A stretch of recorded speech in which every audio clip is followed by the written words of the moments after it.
ఈరోజు వీడియోలో Chinnu ice cream షాప్కి వెళ్తాడు. ఐస్ క్రీమ్ షాప్ను అక్కడ చూస్తుంటాడు.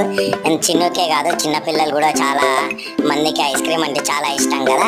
అయితే ఇక్కడ చిన్ను వాళ్ళ సిస్టరు వాళ్ళ తమ్ముడిని తీసుకొని ఐస్ క్రీమ్ షాప్కి వెళ్తాడు అనమాట. ఇది నార్మల్ ఐస్ క్రీమ్ షాప్ కాదు, రోబోట్ ఐస్ క్రీమ్ షాప్. ఇక్కడ మనం కొనుక్కోవాల్సిన అవసరం లేదు, జస్ట్ కాయిన్ వేస్తే అక్కడ రోబోట్ అన్ని ప్రిపేర్ చేసి ఇస్తుంది అనమాట. రకరకాల ఐస్ క్రీమ్ ఫ్లేవర్స్ మరియు క్యాండీస్ మరియు ఫ్రూట్స్ కూడా ఇక్కడ ఉంటాయి.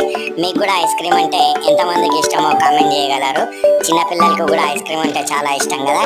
అయితే ఇక్కడ కాయిన్ వేస్తుంది అనమాట. కాయిన్ వేసిన తర్వాత వెనీలా ఫ్లేవర్ సెలెక్ట్ చేసుకుంటాను. వెనీలా ఫ్లేవర్స్ మీద ఈ క్యాండీస్ నట్స్ వేయడం అనేది జరుగుతుంది అనమాట. చూడండి ఇక్కడ రోబోట్ ఏ విధంగా ప్రిపేర్ చేస్తాను. క్యాండీస్ తీసుకొని ఆ ఐస్ క్రీమ్ పైన ఫ్లేవర్ పైన ఇక్కడ అన్ని రకాల ఫ్లేవర్స్ వేసి ఫ్రూట్స్ వేసి ఇవ్వడం అనేది జరుగుతుంది. Thanks for watching.